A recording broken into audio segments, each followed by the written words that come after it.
Woo! Morning, y'all. Sorry, I had some trouble.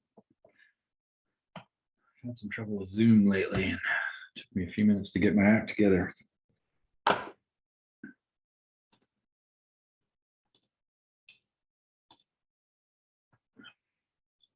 All right. See if I can let me share a screen, and we'll get after it.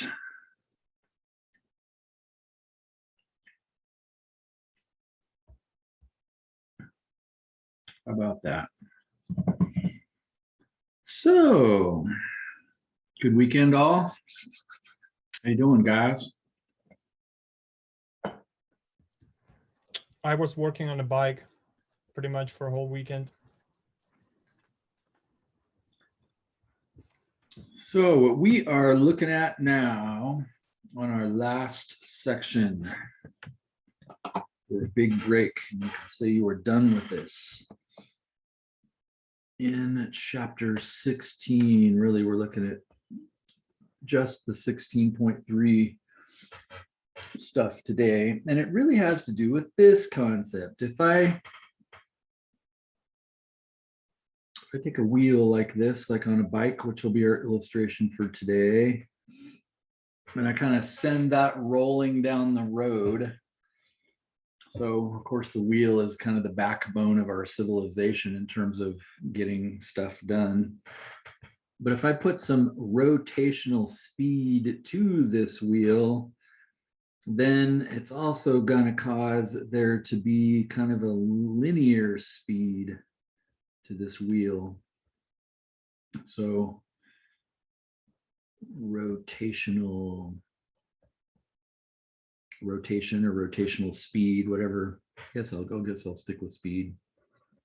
Rotational speed on the wheel, assuming it's attached to the ground, is going to cause a linear speed to happen. Or perhaps you're familiar. Actually, I'll just tell you this now.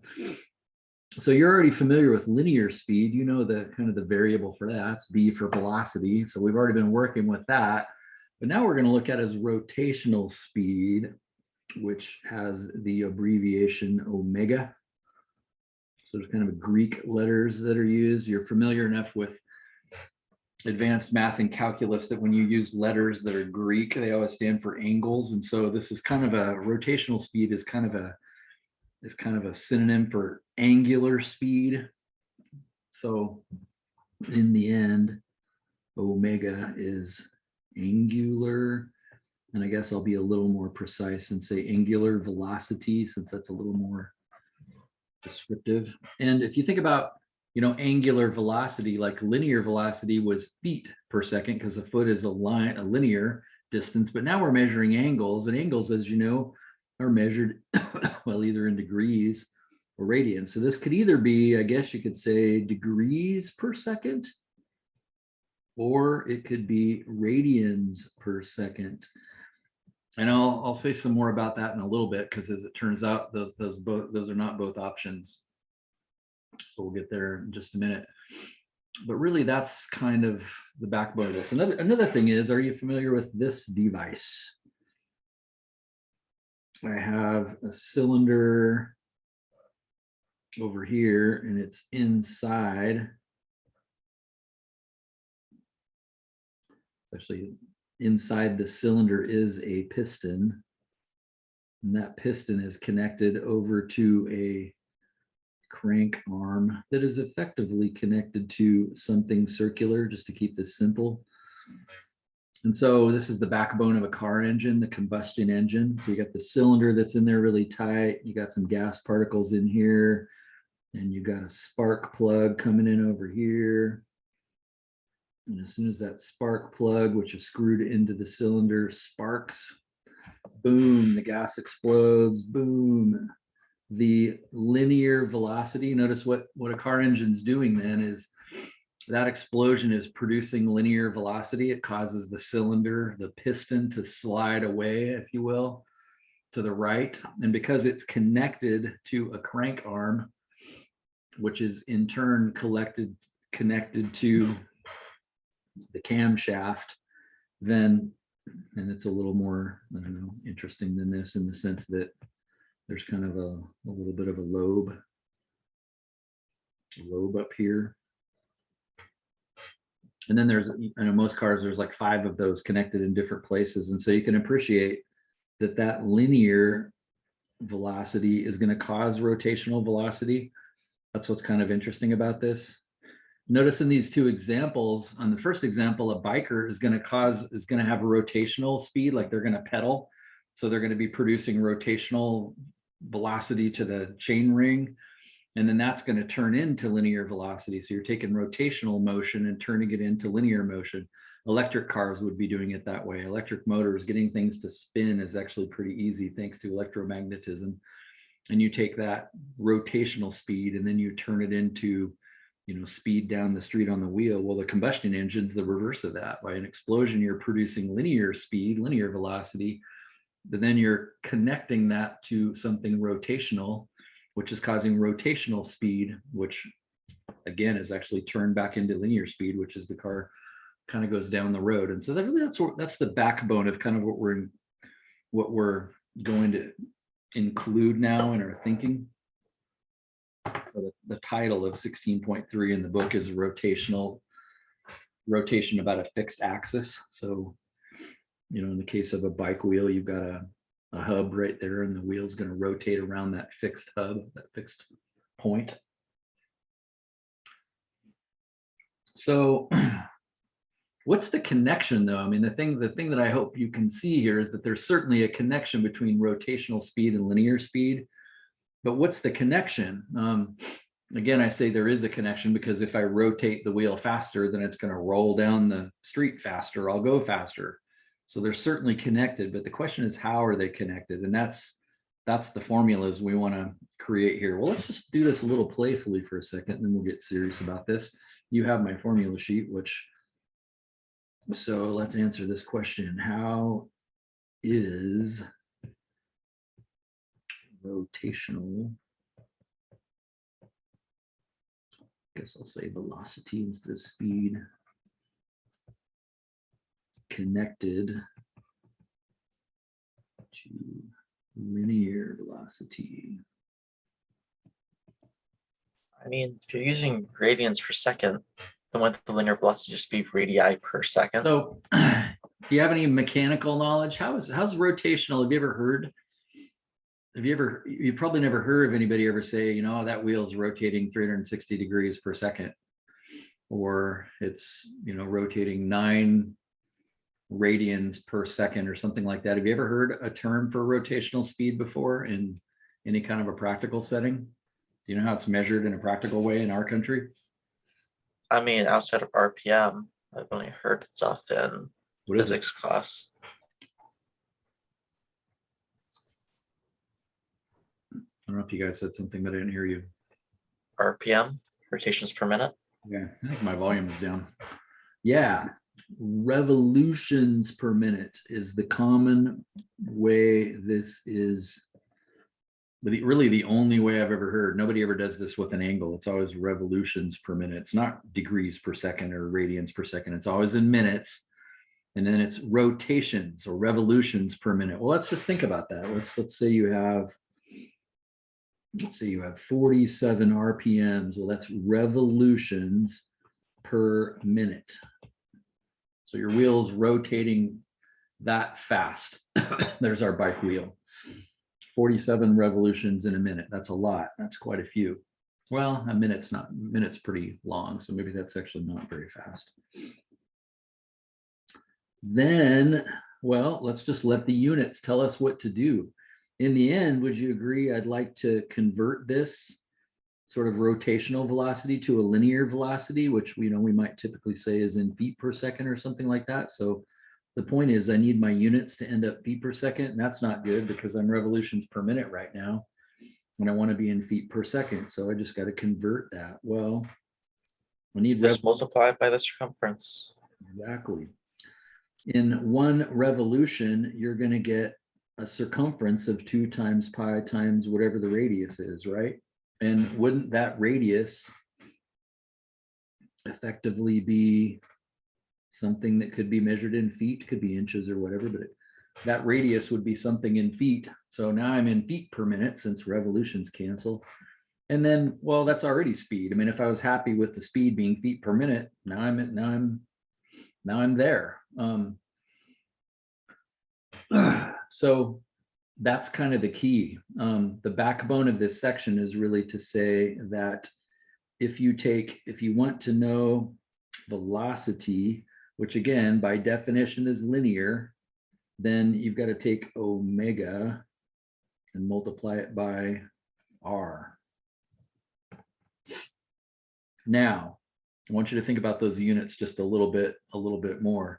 Again, the example I just showed you is how are we going to measure angular velocity? Well, I want you to think about this really quick. Like the classic way that we measure, at least in our system, what we have decided is feet per second is the classic, or meters per second. That's the unit we use. And so if that's the case, does it make sense radius would have to be in feet? So what does that mean omega is? What do the units of omega have to be for this formula to work? Notice the answer to that is, well, nothing per second. That's the unit that omega needs to be. Well, bing, bing, that's the unit. That's what a radian is. It's a unitless unit. You can ask me questions about that if you want with respect to math, but you're kind of used to maybe saying radians. But remember, the concept behind a radian is if you say here's the unit circle. What's a unit circle? It's a circle of radius 1. 1 what? Well, 1, not 1 foot, not 1 inch, just 1. So if that length is 1 unit, or just 1 of nothing, and I multiply that by 2 pi, then that means the distance, the circumference around this circle is 2 pi, but not, and so we say radians, but it's really unitless. You see what I mean? Like, so a full lap is 2 pi. That's why there was a 2 pi sitting over here. But really that's a unitless measurement. And it has to be in this case. So it's very important to note that this is kind of the backbone of the conversion right here between the two worlds.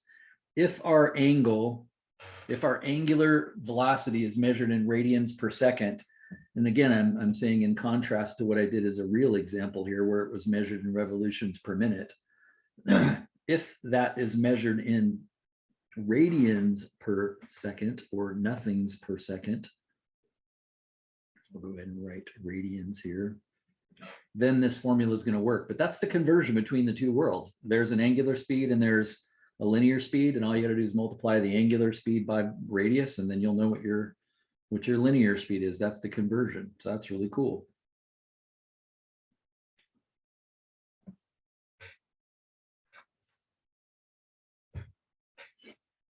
So what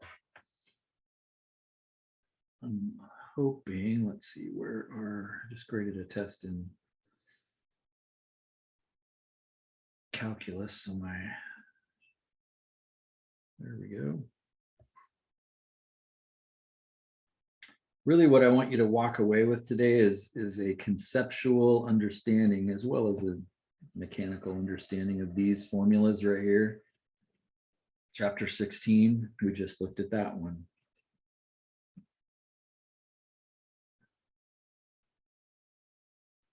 But let's just play with that one a little bit now.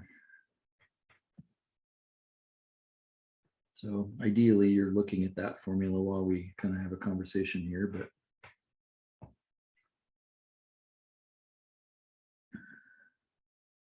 but you remember that with respect to linear motion, we had not only velocity, but we also had acceleration, and we also had position. And so let's just talk about that a little bit as well. Well, that's what theta is. It's not the linear position, it's kind of the angular position. In other words, if you're talking about something rotating, and in the case of this motor over here, when this camshaft over here is right on top like that, it's called top dead center. It's a really important part of motor timing and so forth. the point is, you know, where is that right now? Where is it connected right now?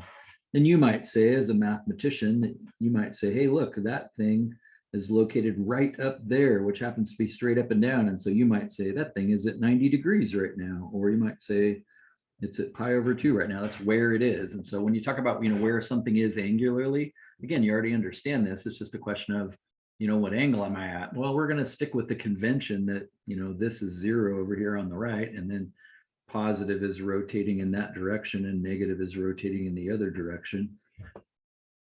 Fortunately, mathematicians essentially are speaking the same language as physicists and people that are trying to use all of this stuff. And so I'm hoping it makes logical sense to you that theta would be position. So in the linear world, we had S, we called S the position, or maybe X or something like that.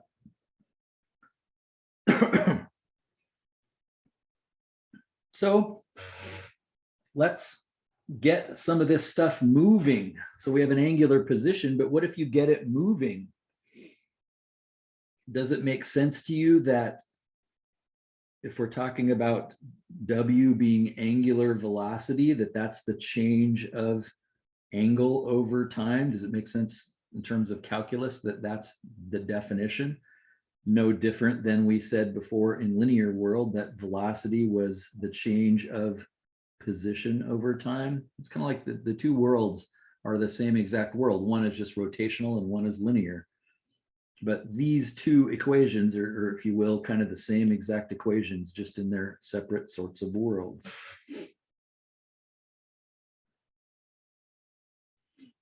And to that end, why don't we just build some more of these? Like if these are things that I've built for you in the past, but if I multiply both sides of this by dt, and then I integrate both sides because I don't want an equation that has d thetas and dt's in it. If I integrate them, omega, the integral of omega, which is some constant, we're saying we don't know what that is yet, but with respect to t, does it make sense that that would grow a t as a result of how integration works? In other words, the integral of 5 is 5x, the integral of 5 with respect to t is 5t. And there would be some constant that could also be added to that. And then the integral of, well, remember there's a 1 here. The integral of 1 with respect to theta would be theta.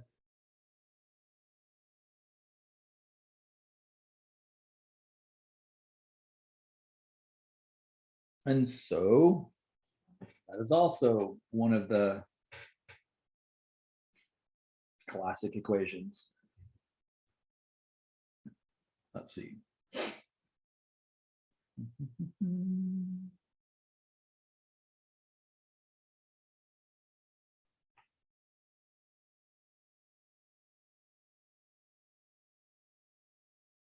I'm staring at something here thinking I don't know what I'm talking about.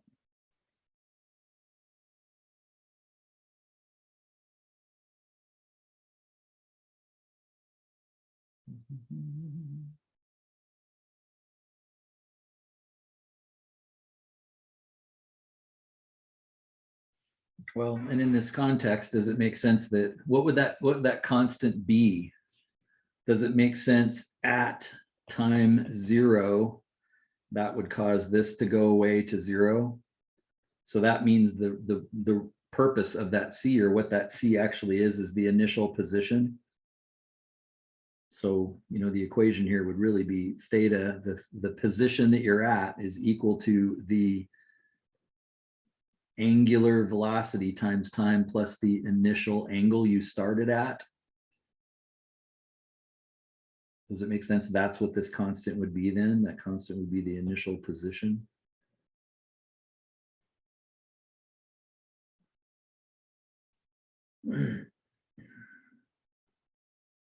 So that's not in your note sheet, but that's an equation that you could, if you will, take advantage of. Well, let's just play around with a few more of these. Build some more of these types of equations. What about in the linear world? So maybe I'll go back here and put a title. In the angular world, we have this going on. In the linear world, we have these equations. Since I did that, I think I'll move this over here so it kind of lives over here.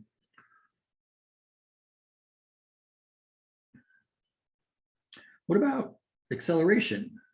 So we have we have acceleration. And remember, there was acceleration normal and acceleration tangential. Tangential, remember, was the speed change. So this particular one is then dv dt, speed change.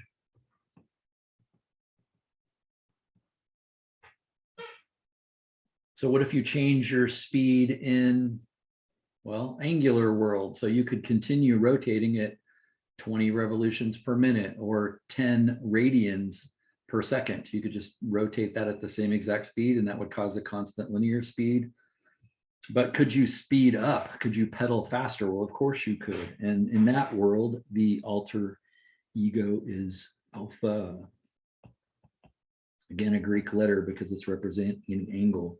So this is angular, not angular speed or angular velocity, but angular acceleration.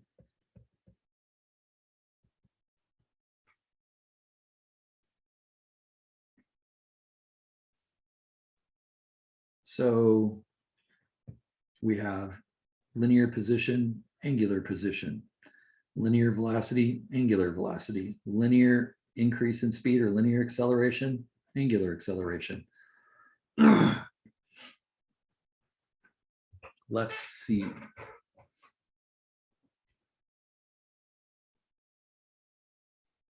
And of course, angular acceleration, just like what I wrote over there a second ago, would be the same as a change in angular speed over time, wouldn't it? Isn't that what it would be?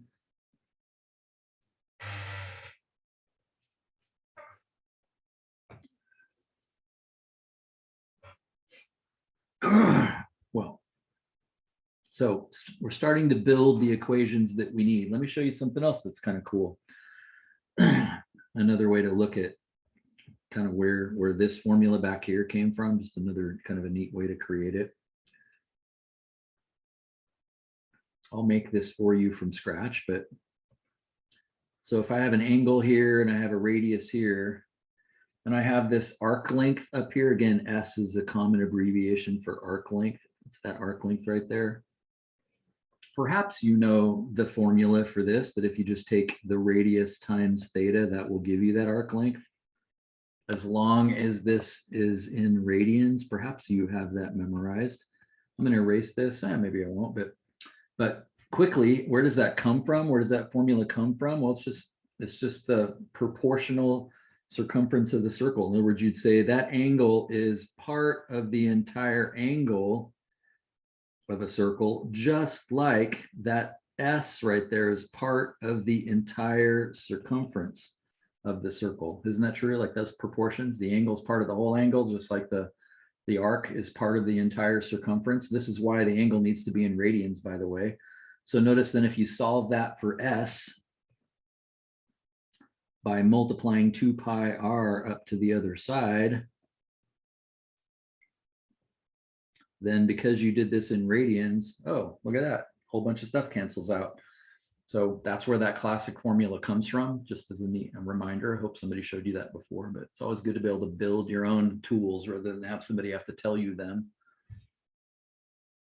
So, okay, cool. So if that's true, then if this is a tiny amount, if these are tiny, then would you agree that the formula becomes r times d theta equals ds? In other words, a tiny angle produces a tiny arc length.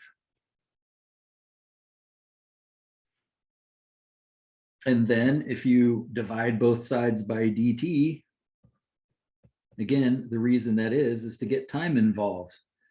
I'd like time to get involved in this. And so then we just rename this. We say, what's a change of theta over time? Oh, that's omega. And what's a change of position over time? That's velocity. And so, oh, r times omega is equal to velocity.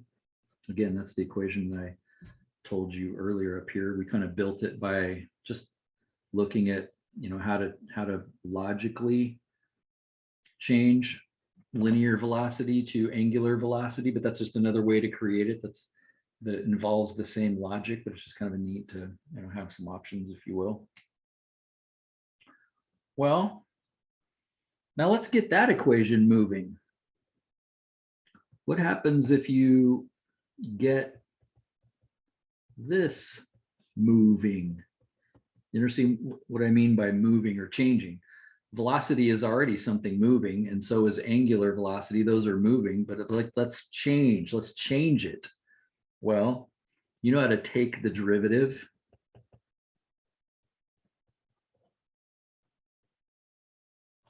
Take the derivative of something. Do you notice, multiplication sign? If you're taking the derivative of two things multiplied together, what do you need to be thinking from Calc 1?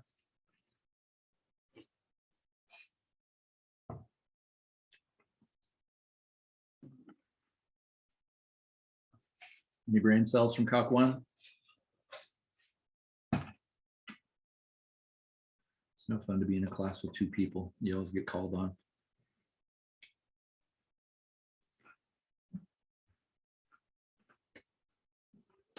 That would be product rule. The product rule says the derivative of r times omega left alone plus r left alone times the change of omega equals the change of v.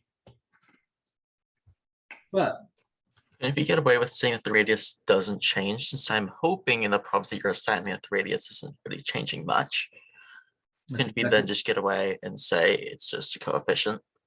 That's exactly right, Daniel. Good observation. If you're talking about a wheel, the radius of that is not changing. So if I add the fact, typically r doesn't change, then this is actually going to 0, right? So then really this is our equation. And as I mentioned a second ago, that's really what the definition of angular acceleration is the change of angle over time. And so since I have another name for this and another name for this, like this is another one of our classic equations. And so in the end, did you notice they're like kind of the same equation? Like all I'm doing is really taking r and multiplying it by the angular world, and that gives me the linear world. I'm taking r, multiplying by the angular world, and it gives me the linear world. They're like the same formula. Isn't that kind of cool?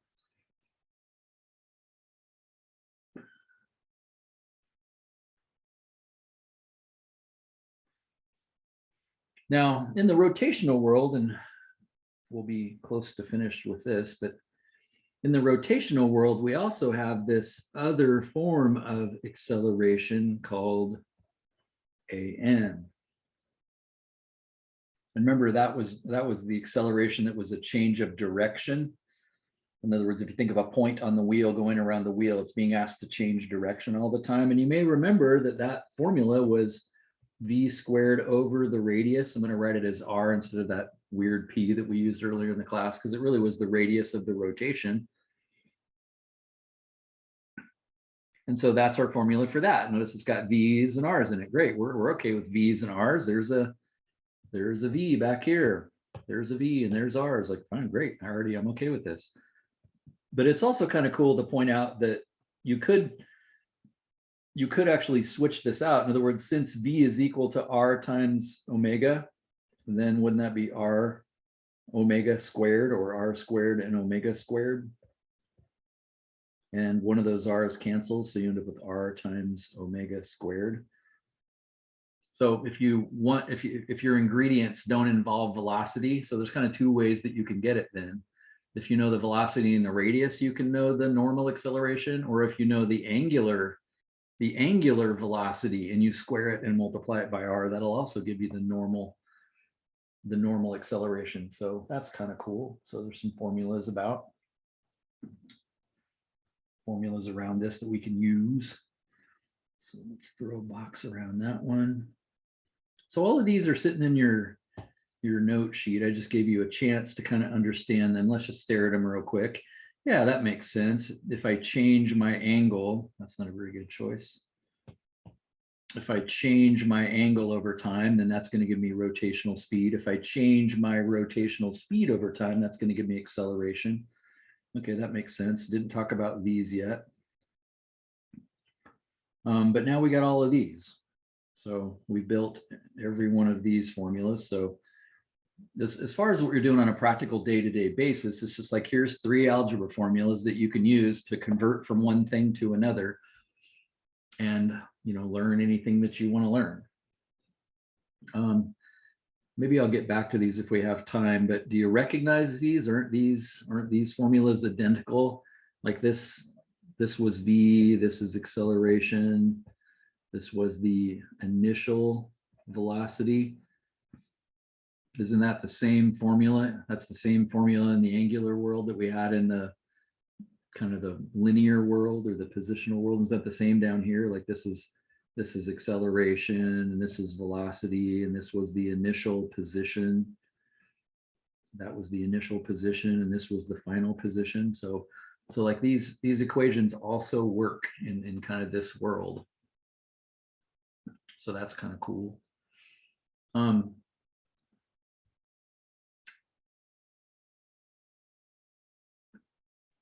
they are effectively created by the same logic that I used back here, you know, this business of creating an integral and creating kind of a new formula. So anyway, we'll go back and look at that if we have time, but I want to get to some questions that kind of give you a chance to think this through. And I'd like you to think this through in a really practical dimension. So here's my mountain bike. So let's stare at this and learn a couple of things about it. And let's try to do this with something real. Like, let's get this bike rolling down the road. Of course, you understand the basic principle of a bike. So you're going to come up here and put pressure on the pedal of that bike, which is going to cause this chain ring here to rotate.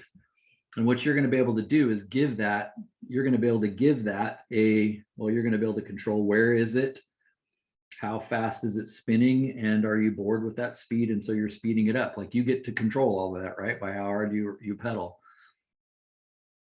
But then of course, when you do this, that's connected to a chain, which comes back here. In this case, this is going to go this way and that's going to go that way. But this business back here is called the cog. This is a chain ring. That's a chain ring and that's a cog. And of course, the brilliance of this system is you basically control theta, omega, and alpha. And then the chain sends that back. And if you think about it, the chain is actually converting it to linear speed. In other words, isn't the chain moving linearly? And then that gets moved to the back and then causes rotational speed on the back tire. Now the back tire starts rolling. And so it's actually spinning on the front, converted to linear, converted to spinning on the back. And because of the different cog sizes, that gives you a mechanical advantage that kind of allows you to work a lot less hard than you should have to. And of course, your ability to shift and so forth is really cool. So I just want to play with this. That is an example. So let me just point out a couple of things. Notice the chain ring, which is the front sprocket. That's 32 teeth. And then the rear cog is anywhere from 10 to 42 teeth. Should be a T there for teeth, because this is 11 speed. And so there's a 10 tooth cog, which is the little teeny guy, and then a 42, which is the biggest guy, and then all the other 9 speeds in between that. And that's your ability to shift and what gives you the mechanical advantage to climb hills and so forth. So it's very hard to haul your fat body plus your 30-pound bike up the hill, so you can gear it so that you're spinning really fast, but then you don't move very quickly, but you spin it really quickly, but then you move really slow. And so it creates you don't have to work very hard. You don't go very fast as a result of it. But anyway, that's the brilliance of all of this. And then the other thing, this is me just taking a tape measure. Notice I laid this against my chain, and would you agree that at least roughly the distance from one chain link to the next is about 1/2 inch? So I don't know if that's metric and it's just happened to be close to half an inch, but just to keep it simple, notice that one tooth then, if you will, one tooth represents a distance of half an inch. That's kind of cool. Where the teeth actually interact with this. And then we won't go into this, but notice this length right here is, we don't need to know this because I'm not going to get into this, but notice this gives you the mechanical advantage, right? Because what you're doing is causing moment. You're putting a force on this, and thanks to the crank arm being 7 inches long, your rotational power you're able to put into that chain ring is increased since that distance is 7 inches. And if you made it, 8 inches, it would even just be better until your pedal starts hitting the ground and so forth. But that's part of the dynamic of this too. We don't, like, as I said, we aren't going to use that, but let's go do a problem. Let's go kind of play around. So, and this is either going to be really hard for you if you try to learn this with steps, or it's going to be really easy. What's going to make it really easy? If you just stare at these 3 formulas and just say, well, what do I know? Like, write them all down. Whatever you know, stick them all in there and just like start figuring out stuff. Don't look at this as, what do I do first? What do I do second? What do I do third? Just use these formulas and figure out anything you can possibly figure out. Otherwise, I would agree with you. This is actually pretty hard. So the biker pedals the crankset. So the linear velocity of the chain is 14. And notice I made this up to be kind of like a book problem. Notice I said 14 T inches per second. In other words, it's not constant. He's not pedaling at a constant speed. So V equals 14 T inches per second. So that means at time 0, he's pedaling 0. At time 1, the chain is moving at 14 inches a second. At 2 seconds, now the chain is moving at 28 inches per second. So I would have done this as a constant and just said 14, like you're just pedaling normally, because that feels more normal.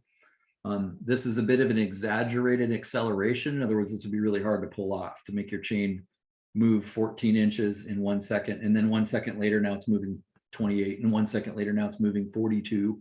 That's a little unrealistically fast. So okay, there's something I know. So I know V. All right, great. Now let's think about this a little bit. Just because I know this, does it make sense if I went to go find dv dt, which is the same thing as linear acceleration? The derivative of 14 with respect to t, 14t with respect to t is 14. So like, here's a couple of things that I know now. Actually, I found myself not wanting to put a box around that. There's a couple of cool things that I know. So just like with linear, derivatives get me back and forth between different worlds. And so that's just kind of, I don't know if I'll need to know that, but that's just kind of interesting. And notice the chain on the rear gear is in the low gear, the 42 tooth one. Remember, that's the biggest one. That was the biggest one. So you're on the big one when you're actually trying to head uphill, because that's not going to go as, it's easier to pedal, but you don't go as fast. That's kind of the idea. So it's called low gear. 42 tooth rear cog. Well, let's just think about what that means. If it's 42 teeth, based on what we just saw a second ago, 42 teeth times half an inch per tooth is a 21-inch diameter. Does that make sense to you? There's that many teeth spread all the way around it. So in terms of the way the chain interacts with it, it would have a 21-inch diameter. And if I take 21 and I divide by 2 pi, that gives me a radius of 3.342 inches.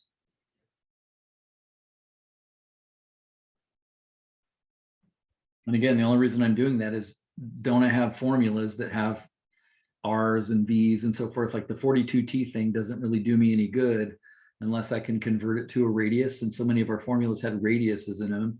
And again, I could have just told you the radius of that rear cog, but isn't it kind of cool? You can actually sort of calc that, like for real. This is a little bit more like a project that I'm giving you. I'm just adding some realism. Your book assignment won't do this. I'll just say the radius is 2 and you're done. Great, 2. Off I go.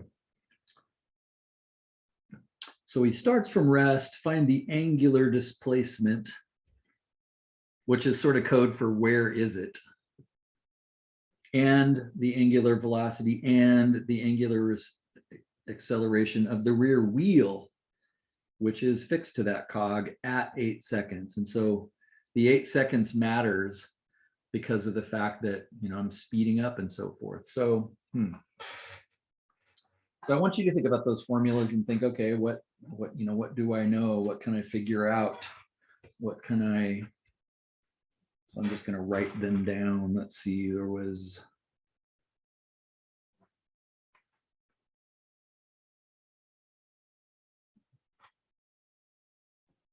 velocity was equal to R times omega. And there was the angular, no, that's acceleration. Acceleration tangent is equal to R times the angular acceleration. There was that one. Maybe I don't need to know the normal one. Maybe I do. I don't know. But there's those formulas. And so, what do I know? What things can I figure out? Well, notice it was at time 8 seconds. So let's see then with respect to this question, at 8 seconds, 14 times 8 is 80 and 32, which is 112.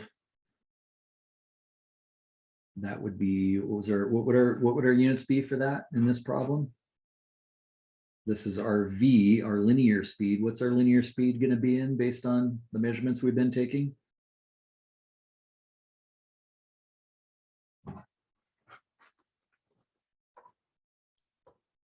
You can either do it in inches per second, or you might be able to get around some of the math just by putting it in teeth per second.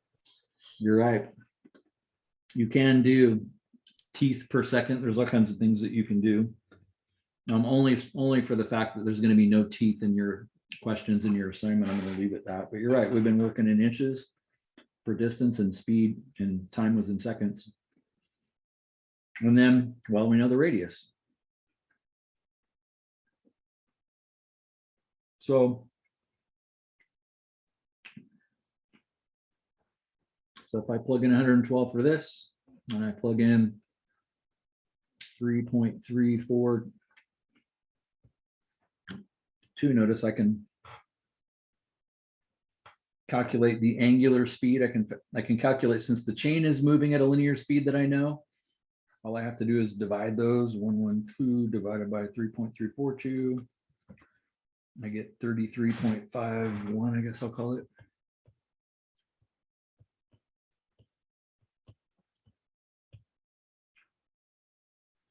But again, think about what this is. Keep everything that I'm calculating here is really based on what's happening up front. Does that make sense?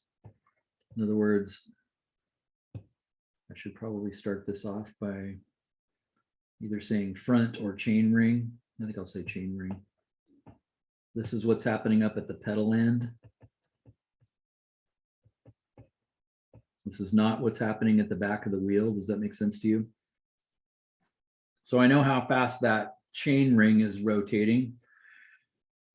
Let's see, do I know enough to figure out, do I know anything about this formula? Is there anything I can or should be figuring out here? Well, yeah, don't I know the acceleration tangent, thanks to calculus, or is 14? So I know that. I know that's 14. And the radius hasn't changed. So I can actually find alpha, which works out to be 4.189 approximately. 189, let's call it 4.19.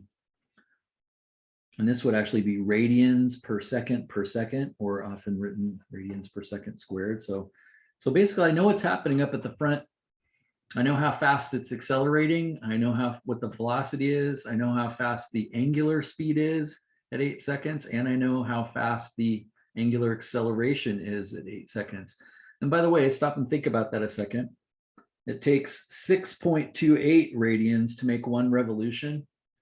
So this is like 2/3 of a revolution faster every second. It's increasing almost 2/3 of a revolution every second.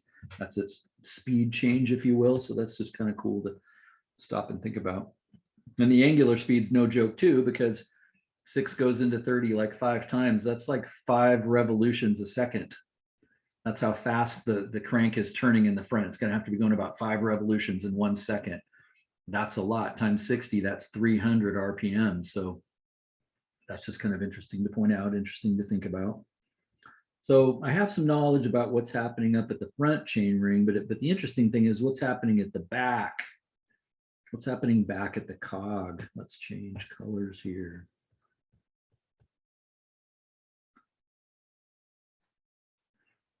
So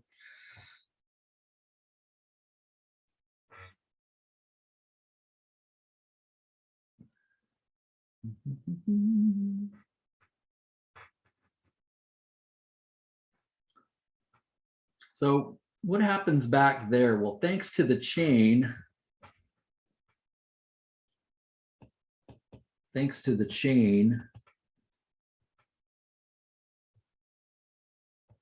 the angular speed at the chain ring is going to be related to, is it the same? Is this true? Is it the same as the angular speed at the cog in the back? Is that true? Do they have the same angular speed? Or is that not true?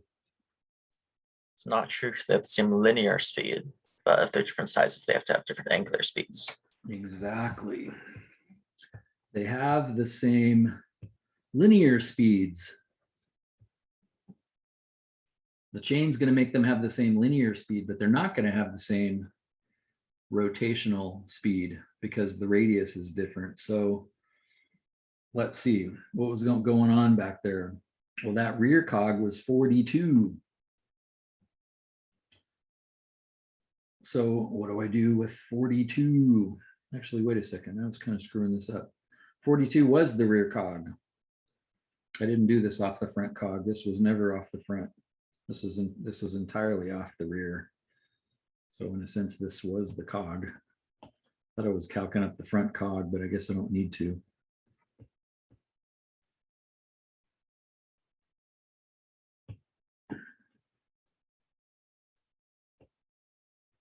So in a sense, what would make, and I think we'll do this in just a second, but would make this problem kind of cooler is if you figured out the kind of the rotational speed of the front chain ring. Got a little ahead of myself. If you figured out the rotational speed of the front chain ring, and then you saw what effect did that have on the chain, and then how did the chain affect the rear cog, but this problem just gave us the chain. So that means we don't even have to worry about what's going on in the front. So this actually is the rotational speed. Now, what about? Well, if we knew what was going on up front, wouldn't be able to just get around the chain entirely by using the ratio of teeth to teeth? You're exactly right. The ratio of teeth to teeth allows you to kind of jump way faster through this. That's an excellent point. You're exactly right about that. Would you agree that I'll put C on these for cog. Would you agree that the rotational speed of the cog will, however, match the rotational speed of the wheel since they're connected? And again, you maybe don't know that, but the rear cog is connected to the rear wheel, so that if one rotates at a certain, 33 radians a second, then the other is going to as well. And that's also true for acceleration. The acceleration of the cog is going to match the acceleration of the wheel since they're connected. So that's kind of cool then. So can we convert can we convert that to a rotational? Like let's see, what do we need to figure out? So we've already found, if you will, the angular acceleration of the rear wheel and the angular velocity of the rear wheel. We've already found all that stuff. But what about the displacement? So these are the angular speed, angular velocity, and angular acceleration of the rear wheel.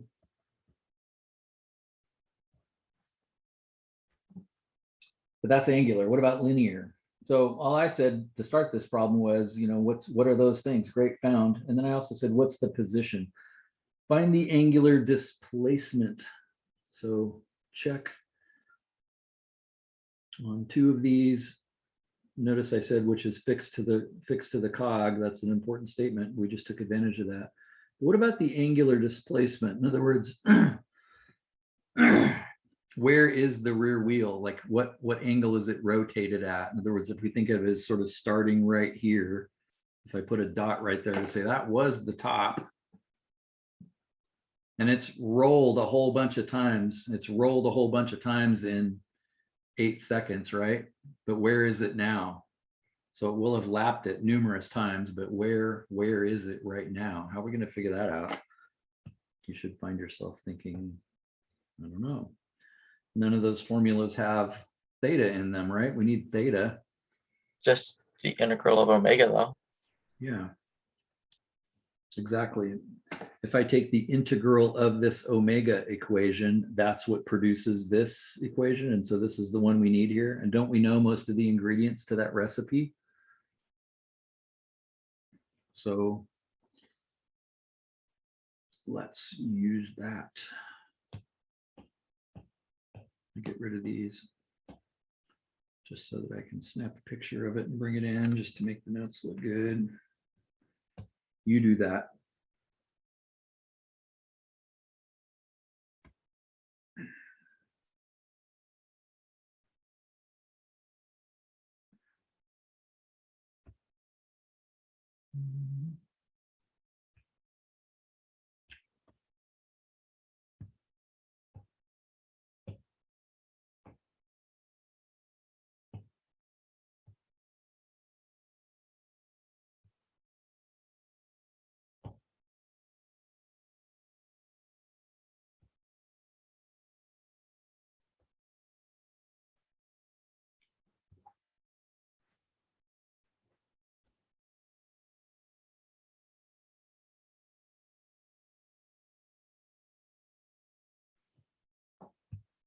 Well, if we say our initial position was 0,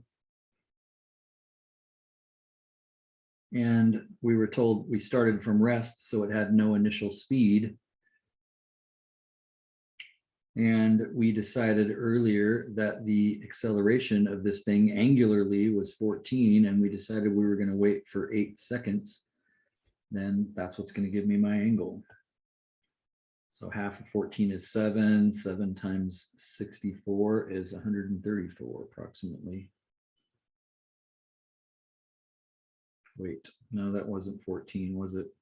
What did I do wrong putting 14 in there? That's kind of an easy mistake to make. What's wrong with 14? It's the acceleration of the chain, not the rotational acceleration. Correct. That was the linear acceleration, not the angular acceleration. That was 4.19. So I put the wrong number in there. That's an easy mistake to make. I actually made that on accident, not on purpose. So half times 4.19 times 8 squared, you get approximately 134. And if you want to be technical, say radians, because it's not degrees. Now, again, what's kind of cool about that is notice that's multiple laps. In other words, it tells you actually how many rotations are in the wheel and so forth.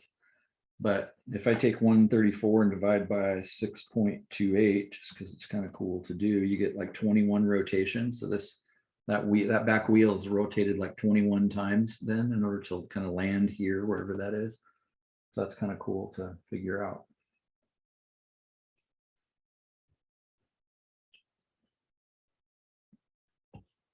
So we have answered all of the questions there. Now, what about this? This is the interesting part. Then find the linear velocity and acceleration of, and this is the diameter. The bike I ride has a 27.5-inch diameter wheel in the back. There's sort of 3 sizes in the mountain biking world. This is the middle-sized one. Because all of that is pretty irrelevant. Does it make sense? The whole reason I, got the chain moving the way I did is because I wanted to go down the road. So it sort of doesn't make sense to stop until you actually come up with these answers. And so, well, now I'm in a position to go get the linear velocity. That was V. What was it equal to? Radius times angular velocity. Well, don't I know those on that rear wheel? Since the radius of that rear wheel, 27.5 is the diameter, half of that is 13.75. And we know at 8 seconds what that angular speed was. That was the 33.51. And again, notice the unit of that is radians per second. So you really end up with inches per second for the velocity here, because really there's not a unit there at all. It's really nothings per second. So you end up with a genuinely linear velocity. Notice it's pretty fast. When I multiply that out, I get approximately 461.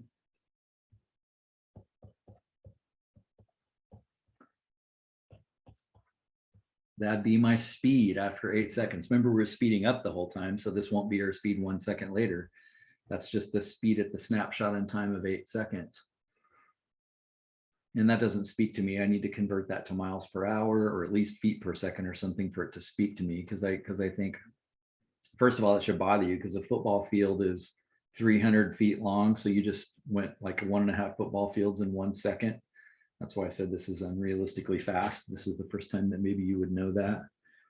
And then we say, great, well, what about your acceleration tangential?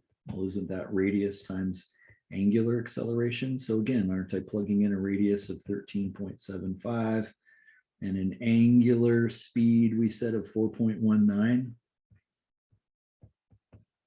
So this is the conversion that Daniel was talking about earlier. The fact that I've got a different radius back here that's the brilliance of a bike. You're basically put the chain on the tiny wheel, the cogs back there, but because it's attached to a giant wheel, you get a whole bunch of speed out of this. So I multiply that out and I get approximately 58. I'm just rounding this off because it doesn't matter. Approximately 58 inches per second per second. Radius is inches. This is radians per second per second. So you really end up with inches per second per second. So that's kind of cool. So I took linear speed of the chain, converted it to angular speed on the cog that it was attached to, but then converted that angular speed to the wheel it was attached to. And now the linear speed of the chain is now transferred to the linear speed of the bike. And again, it's kind of cool to note that, remember, the linear speed of the chain at 8 seconds was 112. This was the linear speed of the chain, yet the bike is going like 4 times as fast. And this was the linear acceleration of the chain, yet the linear speed of the bike itself, the wheel, is, again, way faster. And as Daniel said, if this is your job, you can do this way faster by just converting based on proportions, like the proportion of the wheel radius to the proportion of the cog radius and so forth. You can make conversions that make this just go in a snap. I'm more interested in you getting a conceptual understanding of this than just kind of, mindlessly quickly being able to do this faster, although I certainly don't have any problem with anything you would do that would speed this up. Let's look at one more example, but I'm going to just give you a chance to think about this a little more. So this is much more realistic now, because now we're going to add the crank to it. So instead of giving you a chain speed, this time I'm giving you a crank. And I didn't even give you the crank in a nice form. I didn't say the crank speed is, I didn't give it to you as radians per second. I gave it to you in revolutions per minute. So let's start with that. 40 revolutions per minute. I want to convert that to something that I can use that's a little bit better. And so we said in 1 revolution. Well, notice this crank, he's cranking at with an acceleration. So that crank was 32 teeth, which is 16 inches for a circumference.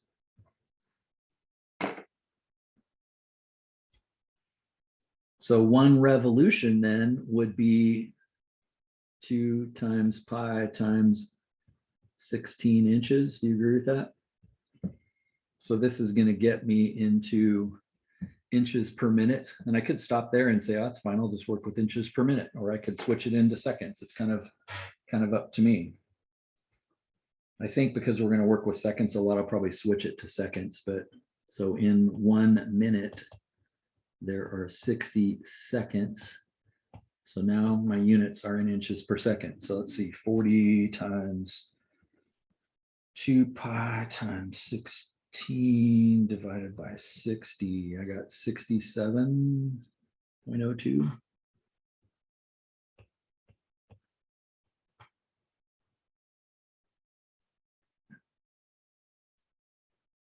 Inches per second.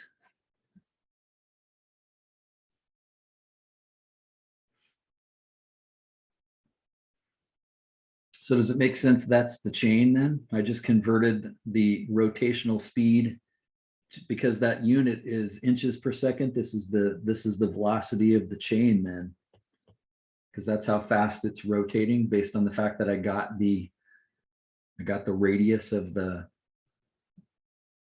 crank involved.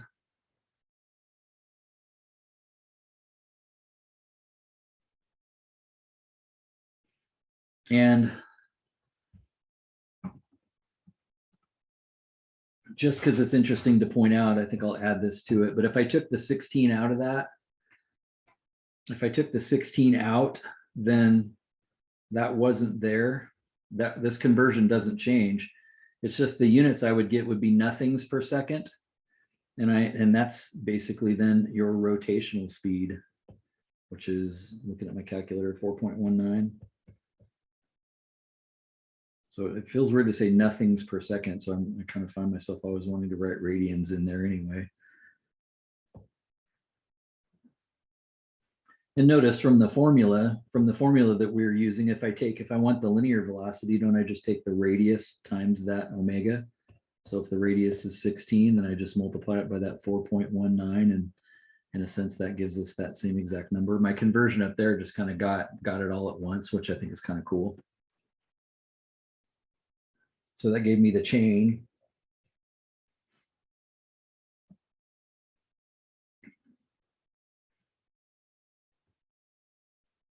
So since this is B, I think I'll make a note of that. But then notice the biker is also accelerating.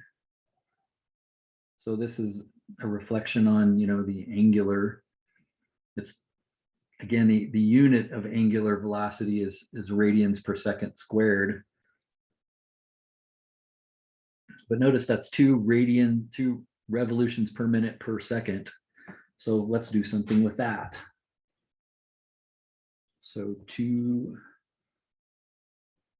revolutions per minute multiplied by 2 pi over 1 revolution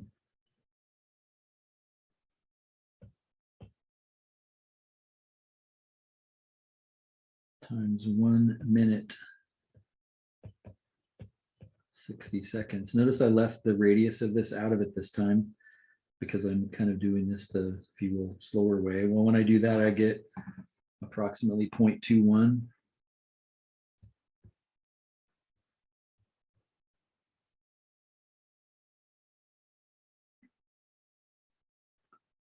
Radians per cancel second. But notice this unit was actually 2 revolutions per minute per second. So this is also per second. So in other words, I could say that alpha is 0.21 radians per second squared.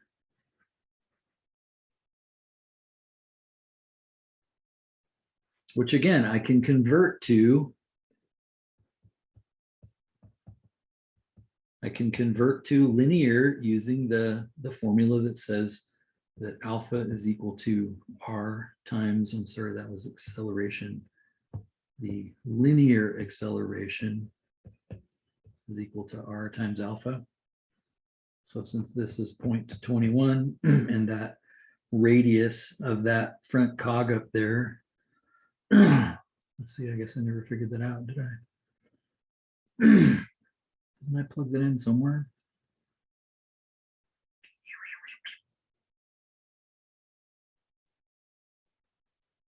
I guess I never used that. So a 16-inch circumference divided by 2 pi gives a, I could have swore I did that, but I guess I didn't. 2.546.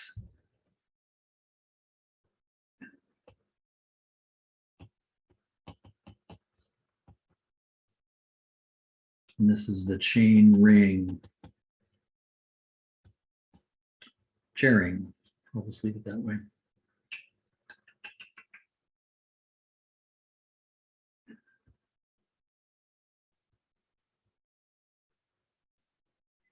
So if I take that times 0.21, I get like 0.53.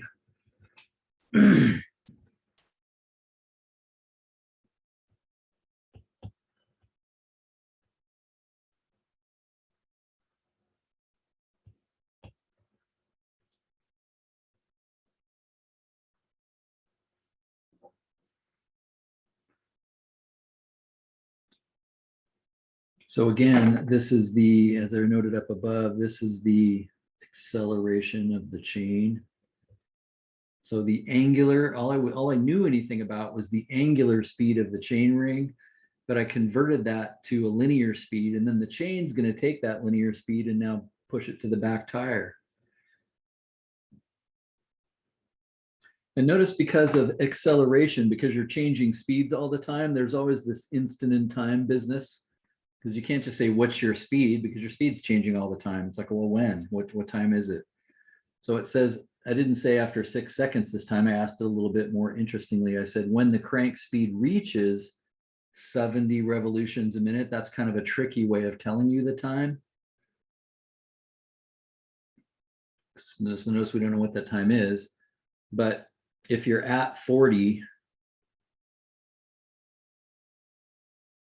and you're increasing 2 revolutions per minute every second, then don't you have to have 40 plus 15 twos to make it to 70? So that's 15 seconds. So this is sort of, again, I'm not going to do this on a test, but this is kind of code for time equals 15 seconds. Took 15 seconds to get there.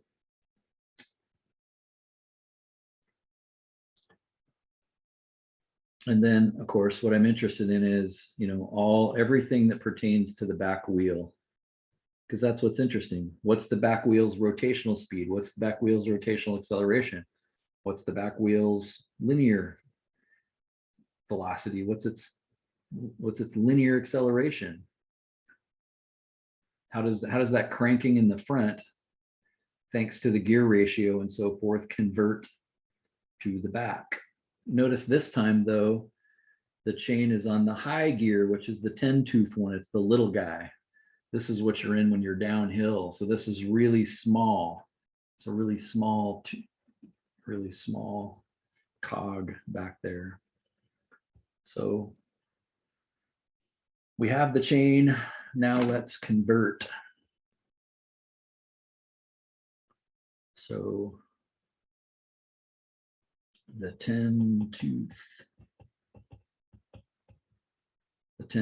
cog, well, that's if it's got 10 teeth at a ½ inch of each, that's a 5-inch diameter cog. Is that right? 5-inch diameter. No, circumference.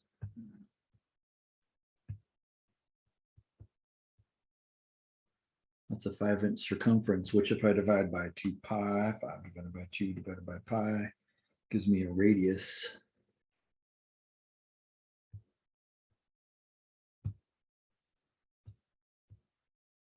of 0.796. I guess I'll leave it rounded like that, 796 inches for the cog. That's the radius back there. So do you see that I get to bring down, if you will, not what happened angularly up front, but what happened linearly. So I get to bring down the fact that the velocity of the cog is going to be 62.07 inches, I'm sorry, 02 inches per second. I get to bring down the tangential acceleration was 0.53 inches per second squared.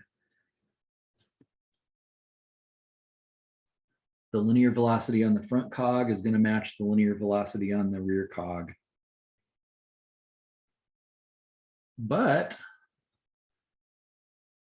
that's going to convert to a very different angular velocity since the front chain ring had a radius of 2.54, whereas this radius is way smaller. And as Daniel said, that proportion would allow us just to convert this without using all of these formulas.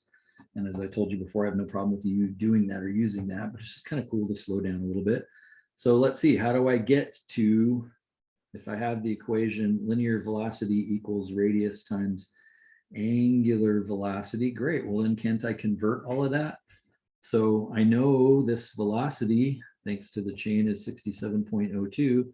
I know the rear cog, though, has a totally different size, 796. And so if I take 67.02 and divide by 0.796, I get a way faster revolution, approximately 84.2 radians per second. That's how fast both the cog and the wheel, since they're attached. So that applies to both the rear cog and the rear wheel.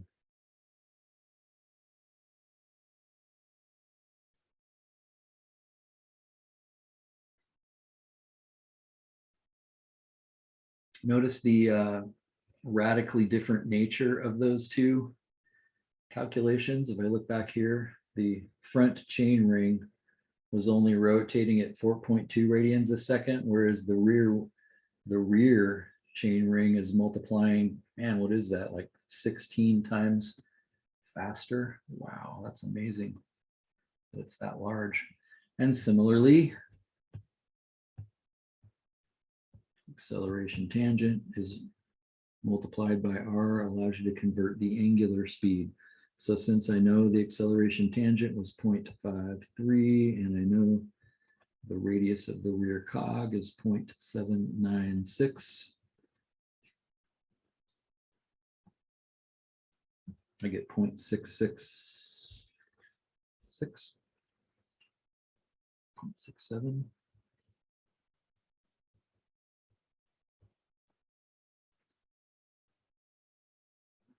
Again, the cog and the wheel.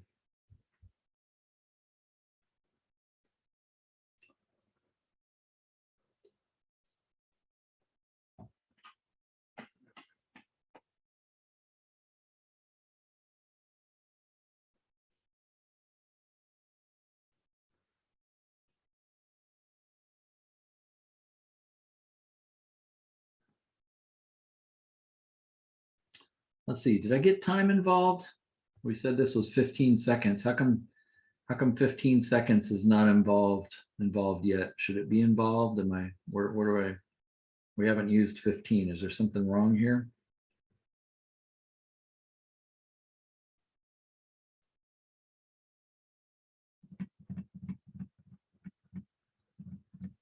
I mean, you just have the values in like inches per second or inches per second squared. You have to evaluate, you have to add them together at a certain time. So you have to evaluate them at the 15 seconds. So the velocity, so it'll be acceleration times 15 plus the velocity for the velocity at 15 seconds. Yeah, because this angular velocity here wasn't that the starting velocity? That was the 40, wasn't it? But aren't we up to 70 now? So it's like these aren't these speeds right here are the initials, I guess, aren't they? since I used the initial, rotational speeds to do all these calculations. So, maybe I should have converted that earlier, if you will. Maybe I should have been converting sort of some faster speeds here, if you will. But let's see if we can still kind of do it from here. Well, look at our formula sheet.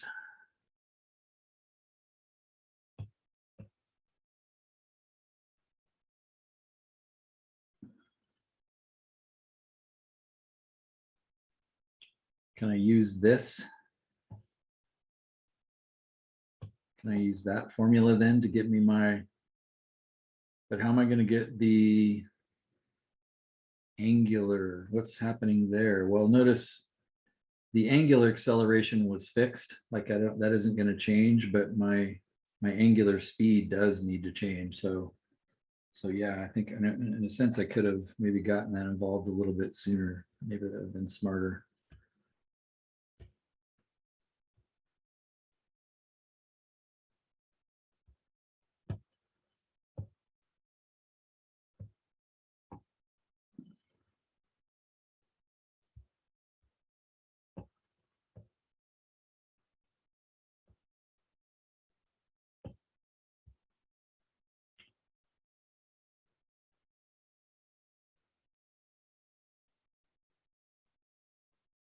So let's see, I guess that would mean, so would you agree that this one doesn't change? In other words,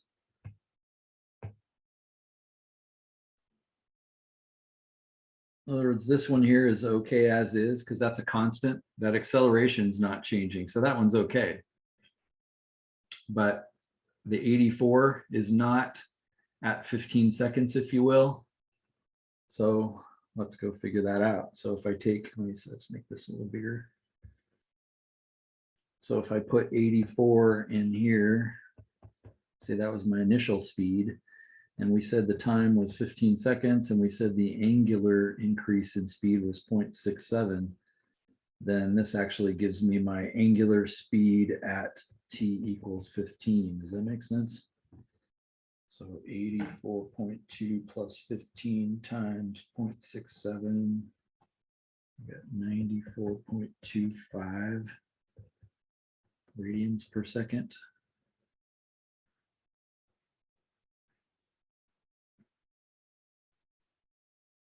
So I'm going to come back and put a kind of a box around this one because I was interested in what's the angular acceleration of the wheel and the angular speed of the wheel. And so now I've got those. Now, how do I move on now that I know those to convert linear? Well, again, I'm just using these same equations we've always been using, which is linear velocity is equal to radius times angular velocity. So since the rear wheel has a radius of 13.75, was it 27 point?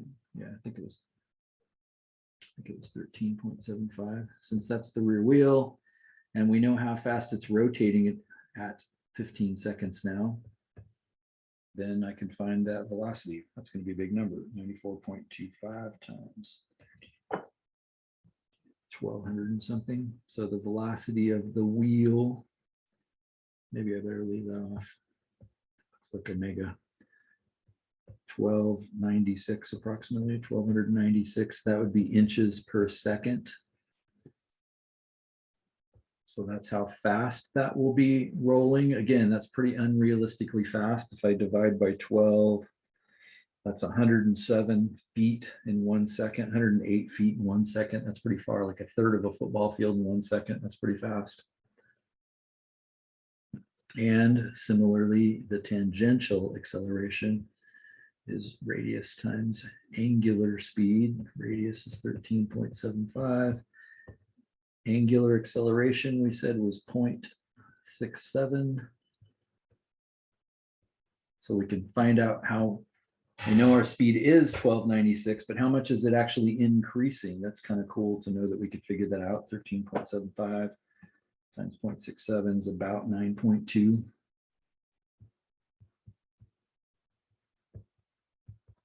So 1 second later, we're going to be going like 9 inches faster per second.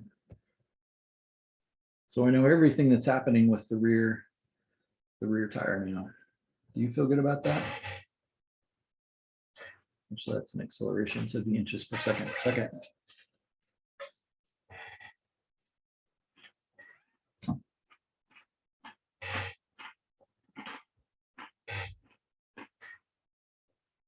One of the main things that I want you to see is,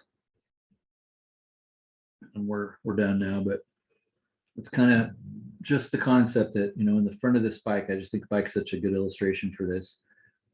If I've got a certain kind of a rotational speed happening up here, and it's connected by a chain to something else that's going on back here,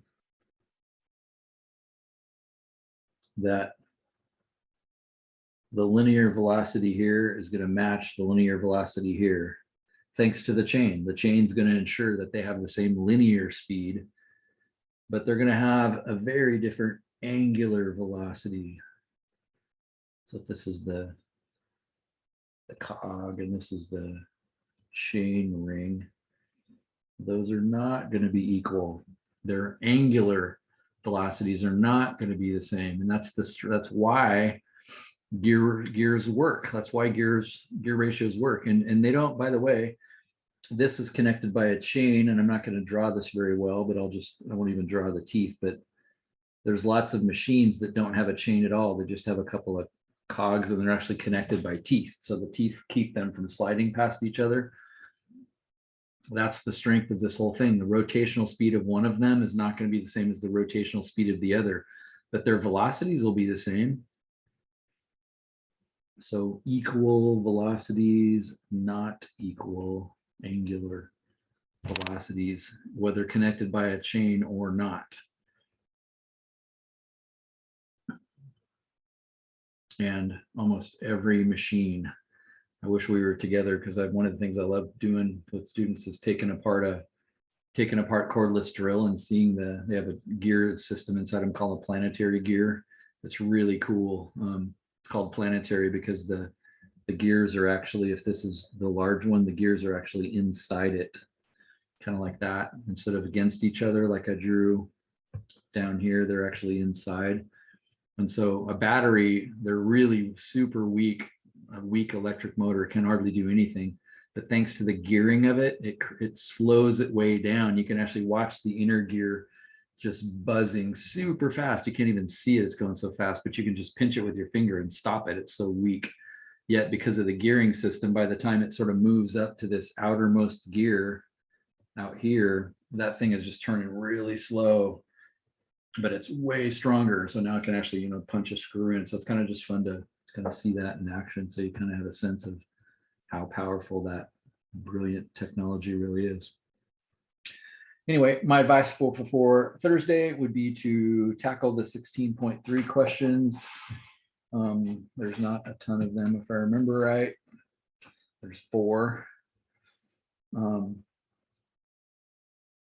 And see if what I showed you, you can transfer it to that. In the sense, I showed you harder stuff, more applicable, more real, so that you have a good conceptual understanding. But as always, I certainly would be more than happy to start next class with some questions there. This does kind of bump up a really large level, because what we're going to start talking about is, before we're done here, and I'll leave you with this, is kind of this concept right here I mentioned, and right here. Does it make sense as a result of this cylinder right here moving? Does it make sense as a result of that cylinder moving in this direction, that's going to cause this thing to actually have a rotational motion? So there's like a connection between a linearly moving cylinder over here, piston, is going to cause rotational motion over here, but it's also going to cause this arm to rotate. Does that make sense? That arm is actually rotating as well. And so this is going to get complicated, and we're going to spend a lot of time on this, because how all that's connected is based on what I'm showing you today, but kind of much more challenging. So you're going to want to make sure you feel good about playing around with these kind of basic formulas before we launch into something uglier. So there's my advice. All right, get on out of here.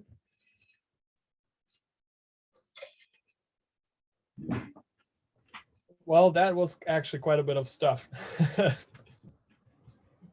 Yeah, it's a lot to get your mind around. It's not bad if you just kind of stick to those basic equations we have to work with, but it's really easy to get lost, like which radius am I working with? And man,